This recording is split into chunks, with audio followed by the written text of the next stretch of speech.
Hello बच्चों, स्वागत है आपका हमारे यूट्यूब चैनल डीजे पद पे। आज हम लोग शॉर्ट टाइप क्वेश्चन आंसर का पार्ट 3 लेकर आए हैं। इस पार्ट में भी जो क्वेश्चन है वो अपने आप में बहुत ज्यादा महत्वपूर्ण है और प्रीवियस ईयर में पूछे जा चुके हैं और इस बार भी पूछे जाने की ज्यादा से ज्यादा संभावना है। चलिए एक एक करके क्वेश्चन को क्या किया जाए, देखा जाए। पहला क्वेश्चन है ज्वर रोधी, इंग्लिश में इसको एंटीपायरेटिक बोला जाता है। ठीक है, ज्वर रोधी क्या होता है और इसके कम से कम 2 उदाहरण को क्या करें, लिखें। तो यहां पे ज्वर शब्द का मतलब है, ज्वर शब्द का मतलब है बुखार। ज्वर शब्द का मतलब होता है बुखार और रोधी का मतलब होता है उसको रोकने वाला। तो बुखार को कम करने के लिए या बुखार को रोकने के लिए, शरीर के ताप को कम करने के लिए जो हम औषधि लेते हैं, जो हम दवा लेते हैं, उसी को ज्वर रोधी कहा जाता है। बहुत सिंपल है। ज्वर मतलब बुखार, रोधी मतलब उसको रोकने वाला या ताप को रोकने वाला। तो वह औषधि जो हमारे शरीर की ताप अर्थात ज्वर या बुखार को क्या करता है, कम करता है, उसे ज्वर रोधी कहा जाता है। और इसके कुछ इंपॉर्टेंट एग्जांपल्स हैं, जैसे यहाँ पे एस्प्रिन है। क्या है? एस्प्रिन है। पैरासीटामोल है जो कि बहुत फेमस है। फिनेसिटिन है। ये तीनों दवा का काम जो होता है वो हमारे शरीर को ताप कम करने के लिए उपयोग में लाया जाता है या बुखार को रिड्यूस करने के लिए, कम करने के लिए किया जाता है। तो समझ में आ चुका होगा कि ज्वर रोधी, ज्वर मतलब बुखार, रोधी मतलब उसको रोकने वाला। तो बुखार को रोकने के लिए जो हम दवा लेते हैं उसी को ज्वर रोधी कहा जाता है। चलिए नेक्स्ट, अगला क्वेश्चन है एंजाइम या जैव उत्प्रेरक किसे कहा जाता है। अब सुना जाए। अब हमारे शरीर में बहुत सारे रासायनिक अभिक्रियाएं होती हैं, ठीक है, और हमारे शरीर में रासायनिक अभिक्रिया को तेज करने के लिए हमारे शरीर में ही उत्प्रेरक होता है, जिस उत्प्रेरक को जैव उत्प्रेरक कहा जाता है। तो हम जो चीज भी खा रहे हैं, पी रहे हैं, या फिर हमारे शरीर में जो भी अभिक्रियाएं हो रही हैं, उस अभिक्रिया को प्रभावित करने के लिए या उसकी गति को बढ़ाने के लिए जिसको हम उपयोग में लाते हैं, जो हमारे शरीर में होता है, उसी को एंजाइम कहा जाता है। ठीक है, तो एंजाइम है क्या बेसिकली? तो यह उच्च अणु भार वाले, इनका अणु भार बहुत ज्यादा होगा, नाइट्रोजन युक्त कार्बनिक यौगिक क्या है? प्रोटीन है। क्या है? प्रोटीन है, जो हमारे शरीर में होने वाली रासायनिक अभिक्रिया की दर या गति को क्या करता है? बढ़ाता है और बढ़ाकर स्वयं अभिक्रिया से बाहर हो जाता है। मतलब वो अपरिवर्तित रहता है, उसमें कोई परिवर्तन नहीं आता है।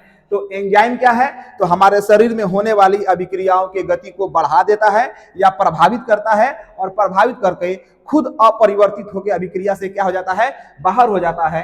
तो उसे एंजाइम कहा जाता है।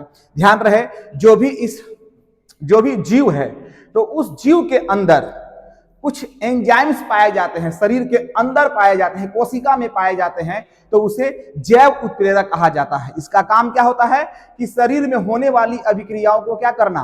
प्रभावित करना, और प्रभावित करके पुनः अभिक्रिया से क्या हो जाना? बाहर हो जाना। तो ये एक प्रकार का उत्प्रेरक है। किस प्रकार का उत्प्रेरक है? जैव उत्प्रेरक। तो जैव उत्प्रेरक क्यों कहा जाता है? क्योंकि ये जीवों के शरीर में पाया जाता है।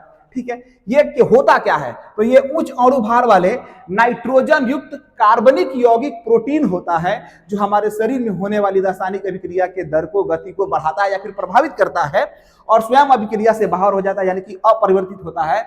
तो उसे एंजाइम या जैव उत्प्रेरक कहा जाता है। अब कुछ इसके इंपॉर्टेंट पॉइंट्स हैं। तो यह अत्यंत विशिष्ट होते हैं। अत्यंत विशिष्ट का मतलब होता है प्रत्येक, हमारे शरीर में बहुत सारी अभिक्रियाएं होती है, ठीक है, तो बहुत सारी अभिक्रियाओं के लिए उत्प्रेरक जो होते हैं वो अलग अलग होते हैं। मतलब एक उत्प्रेरक से सभी अभिक्रिया नहीं हो सकता है, तो ये हाईली स्पेसिफिक होता है, विशिष्ट होता है। तो हमारे शरीर में बहुत सारी अभिक्रियाएं होती हैं और सभी अभिक्रियाओं के लिए उत्प्रेरक का काम अलग अलग होता है, यानी कि वो विशिष्ट होता है। जैसे यहाँ पर इन्वर्टेज है, तो इन्वर्टेज एक क्या है? एंजाइम है, जिसका काम क्या है? तो हमारे शरीर में सुक्रोज से, क्या बाबू? सुक्रोज से ग्लूकोज एंड फ्रुक्टोज में बनाने का काम करता है। सुक्रोज को वो ग्लूकोज और फ्रुक्टोज में क्या कर देता है? तोड़ देता है। लैक्टेज है, तो लैक्टेज को ये क्या करता है? लैक्टोज से ग्लूकोज और गैलेक्टोज बना देता है। अल्फा एमाइलेज है, ये एंजाइम है, इसका काम क्या है? तो ये स्टार्च को ग्लूकोज में बदल देता है। यूरिएस है, इसका काम होता है तो यूरिया को अमोनिया और CO2 में तोड़ देता है। पेप्सिन या ट्रिप्सिन, इसका काम क्या होता है? तो प्रोटीन को अल्फा एमिनो अम्ल में बदल देता है। दूसरी इंपॉर्टेंट बात कि एंजाइम अभिक्रिया की संक्रियन ऊर्जा को घटाकर अभिक्रिया के वेग को बढ़ा देता है। आपको पता होगा संक्रियन ऊर्जा क्या है। तो किसी अभिकारक को ऊर्जा बैरियर को पार कराने के लिए जो हम न्यूनतम ऊर्जा देते हैं, उसी ऊर्जा को हम संक्रियन ऊर्जा कहते हैं। मतलब अभिक्रिया कराने के लिए क्या किया जाता है? जो हम ऊर्जा देते हैं, तो ये काम क्या करता है एंजाइम? ये संक्रियन ऊर्जा को ही क्या कर देता है? घटा देता है। और जैसे संक्रियन ऊर्जा को घटाएगा तो अभिक्रिया तेजी से होना क्या हो जाएगा? शुरू हो जाएगा। तो एंजाइम अभिक्रिया के संक्रियन ऊर्जा को घटाकर अभिक्रिया के वेग को यानी गति को बढ़ा देता है। दूसरी बात कि एंजाइम अनुकूल ताप पर, अनुकूल पीएच पर अधिक सक्रिय होता है। मतलब हमारे शरीर में जो एंजाइम है तो उसको एक्टिव होने के लिए एक प्रॉपर टेम्परेचर होता है, उचित तापमान होता है, उचित पीएच होता है, तभी वो ज्यादा अत्यधिक क्रियाशील होता है, यानी कि वो सक्रिय होता है। ठीक है, तो एंजाइम क्या है? तो जैव उत्प्रेरक है। क्या काम है? तो ये उच्च अणुभार वाले नाइट्रोजन युक्त कार्बनिक यौगिक प्रोटीन होता है जो हमारे शरीर में होने वाली रासायनिक अभिक्रिया के गति को प्रभावित करता है या बढ़ा देता है और पुनः अभिक्रिया से बाहर हो जाता है। यह अत्यंत विशिष्ट होता है। मतलब हमारे शरीर में बहुत सारी अभिक्रियाएं होती हैं, तो सभी अभिक्रियाओं के लिए उत्प्रेरक का काम यानी कि एंजाइम का काम अलग अलग होता है। मतलब एक उत्प्रेरक से सभी रासायनिक अभिक्रिया आप नहीं करा सकते अपने शरीर के अंदर। एंजाइम की अभिक्रिया एंजाइम क्या करता है? तो अभिक्रिया के संक्रियन ऊर्जा को ही घटा देता है ताकि अभिक्रिया तेज गति से हो सके। दूसरा, एंजाइम जो होता है अनुकूल ताप एवं अनुकूल पीएच पर अधिक सक्रिय होता है। यहाँ पे कुछ एंजाइम्स हैं। ठीक है, चलिए, उम्मीद करता हूं कि समझ में आ रहा होगा। नेक्स्ट क्वेश्चन देख लेते हैं। अगला है टॉलन परीक्षण क्या होता है? टॉलेंस टेस्ट क्या होता है? ठीक है, पूछा है कि टॉलेंस टेस्ट। सबसे पहला बात कि इस टेस्ट का उपयोग जो होता है हम लोग कार्बोनिल यौगिक में करते हैं। ठीक है, एल्डिहाइड और कीटोन को जांचने के लिए, परखने के लिए। तो सबसे पहला बात कि इस टेस्ट का उपयोग सिर्फ और सिर्फ एल्डिहाइड के लिए होगा। कीटोन ये परीक्षण या टेस्ट नहीं देता है। तो टॉलेंस टेस्ट का उपयोग हम लोग कार्बोनिल यौगिकों के परीक्षण में करते हैं, जैसे एल्डिहाइड और कीटोन में। तो एल्डिहाइड देता है और कीटोन नहीं देता है क्या? तो सभी एलिफेटिक एवं एरोमेटिक एल्डिहाइड टॉलेन अभिक्रमक के साथ क्या करता है? अभिक्रिया करता है और अभिक्रिया करके कार्बोक्सिलिक अम्ल का निर्माण करता है। इंपॉर्टेंट पॉइंट ये है कि यहाँ पे कीटोन जो होगा, कीटोन वो टॉलेन परीक्षण को नहीं दिखाएगा। तो सबसे इंपॉर्टेंट पॉइंट है, यहाँ से ऑब्जेक्टिव खूब पूछा जाता है कि टॉलेंस अभिक्रमक होता क्या है।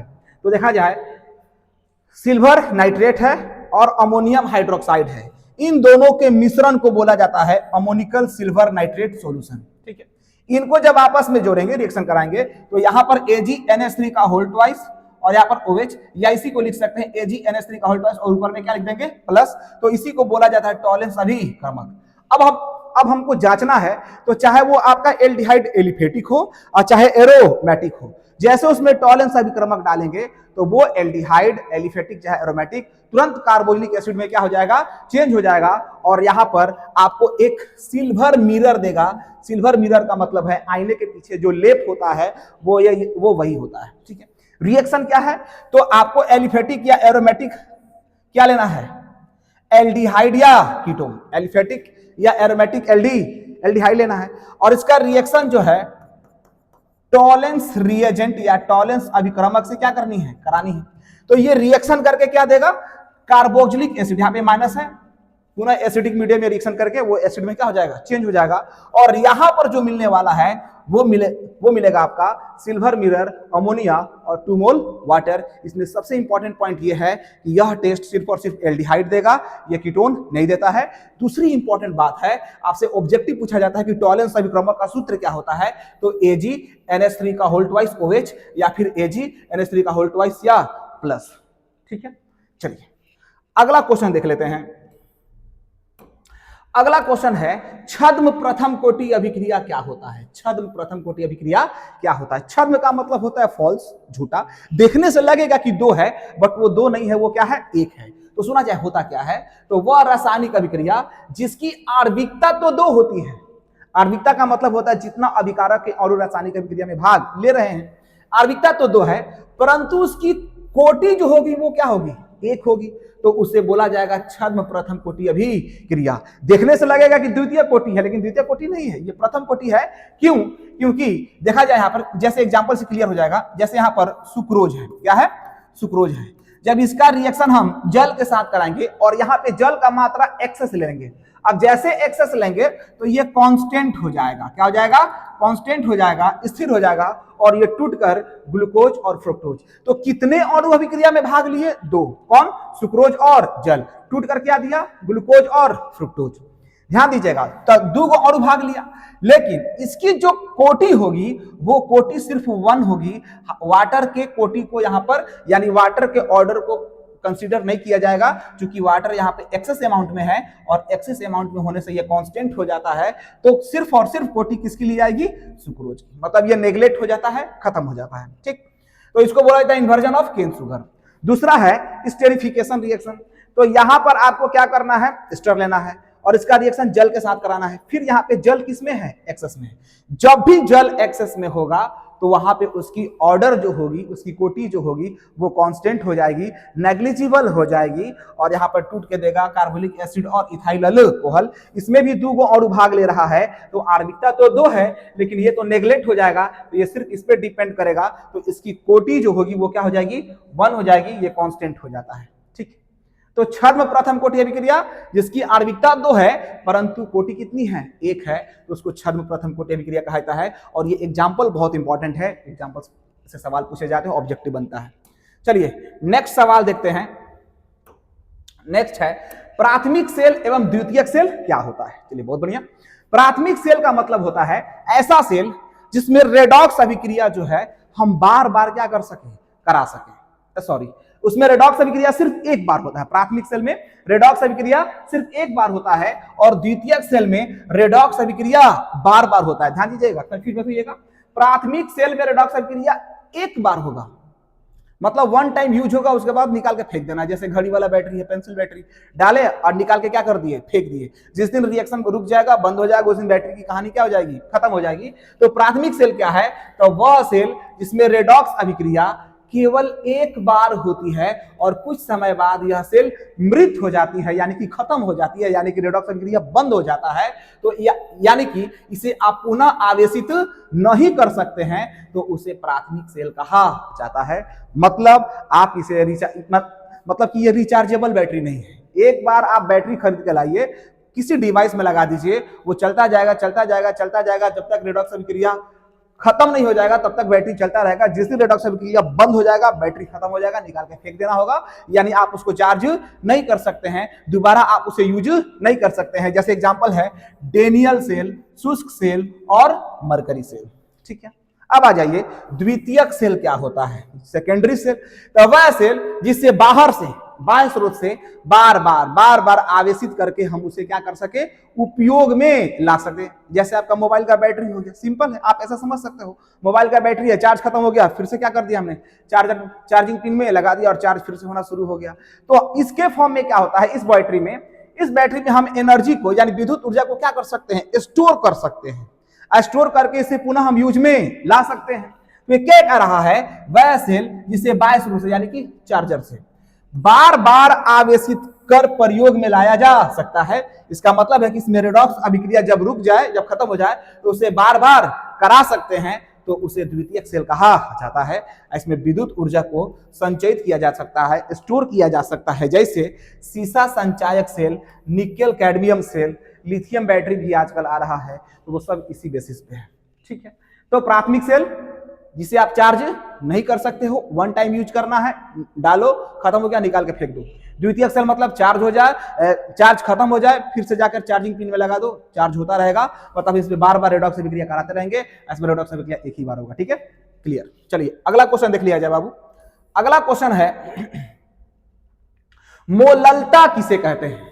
मोललता किसे कहते हैं? ये ऐसी सांद्रता इकाई है जिसमें विलय को बिलियन के रेस्पेक्ट में नहीं देखते हैं, विलायक के रेस्पेक्ट में देखते हैं, यानी विलायक के सापेक्ष में देखते हैं। कहता क्या है, जरा सुनना।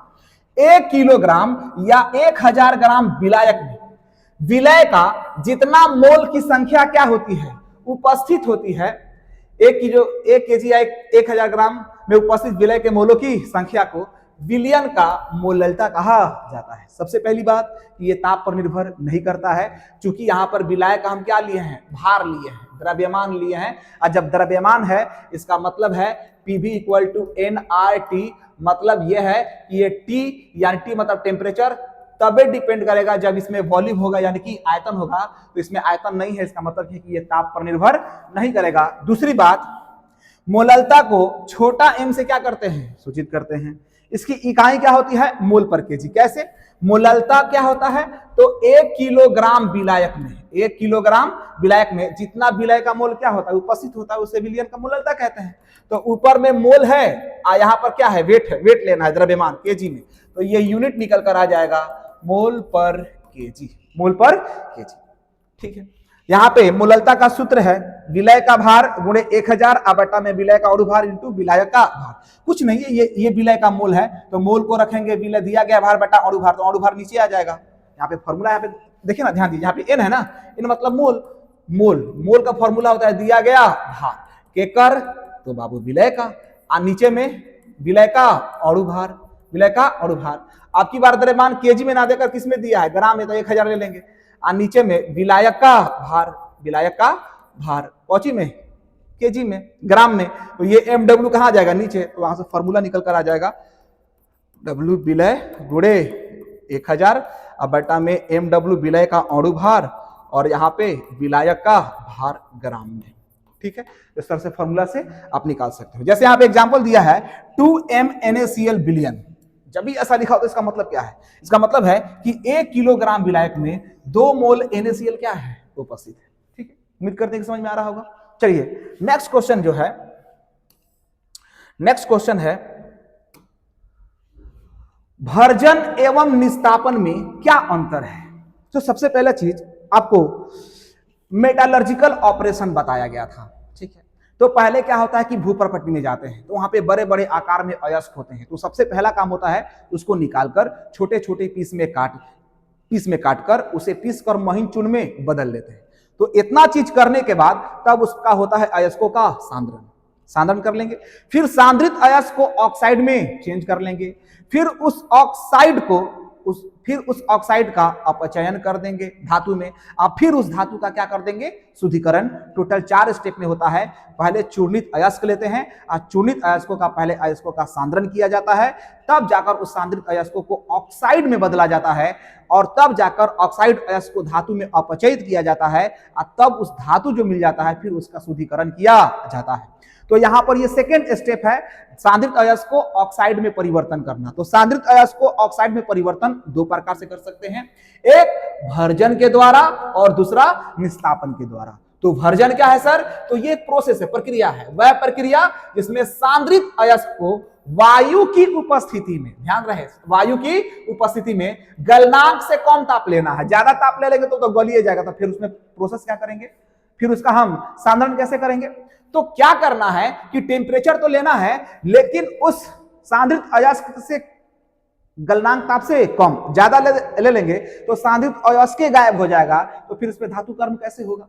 तो गलनांक से कम ताप लेना है। ठीक है, तो भर्जन, ध्यान रहे, भर्जन का उपयोग किसके लिए होता है, तो भर्जन का उपयोग सल्फाइड अयस्कों के सांद्रण में किया जाता है। जैसे यहाँ पे लेड सल्फाइड है, इसका रिएक्शन ऑक्सीजन के प्रेजेंस में, ध्यान रहे, ऑक्सीजन की उपस्थिति में रिएक्शन लेना है, और टेम्परेचर कितना लेना है, इसके गलनांक से कम। जब करेंगे तो ये धातु ऑक्साइड में क्या हो जाएगा, चेंज हो जाएगा। सेम यहाँ पर देखिए जिंक सल्फाइड है, इसको रिएक्शन करेंगे किसके प्रेजेंस में, वायु की उपस्थिति में, गर्म करेंगे, कितना ताप, इसके गलनांक से कम, तो ये धातु ऑक्साइड में बदल जाएगा। ठीक उसी प्रकार निस्तापन देखा जाए तो निस्तापन तब होता है जब वायु की क्या होती है, अनुपस्थिति होती है, यानी कि वह प्रक्रिया जिसमें सांद्रित अयस्क को वायु की अनुपस्थिति में और गलनांक से कम ताप पर क्या करते हैं, गर्म करते हैं, तो उसे निस्तापन कहा जाता है। और इस प्रक्रिया का उपयोग, ध्यान रहे, कार्बोनेट अयस्कों के सांद्रण में किया जाता है, हाइड्रेटेड ऑक्साइड के सांद्रण में किया जाता है, और तीसरा हाइड्रोक्साइड अयस्कों के सांद्रण में किया जाता है। जैसे यहाँ पे अल्युमिनियम के हाइड्रोक्साइड है, तो इसको गर्म करेंगे गलनांक से कम ताप पर वायु के अनुपस्थिति में, ध्यान रहे वायु के अनुपस्थिति में करना है, तो ये धातु ऑक्साइड में चेंज हो जाएगा। यहाँ पे जिंक कार्बोनेट है, इसको गर्म करेंगे वायु की अनुपस्थिति में, तो ये जिंक ऑक्साइड में चेंज हो जाएगा, यानी कि ऑक्साइड में बदल जाएगा। तो इस तरह से हम सांद्रित अयस्क को धातु ऑक्साइड में परिवर्तित करते हैं, किससे? तो भर्जन और निस्तापन से। ठीक है, उम्मीद करता हूं कि समझ में आ चुका होगा। चलिए अगला क्वेश्चन देखा जाए। अगला क्वेश्चन खत्म हो चुका है। चलिए अब हम फिर मिलेंगे नेक्स्ट शॉर्ट टाइप क्वेश्चन में। देखने के लिए थैंक यू सो मच।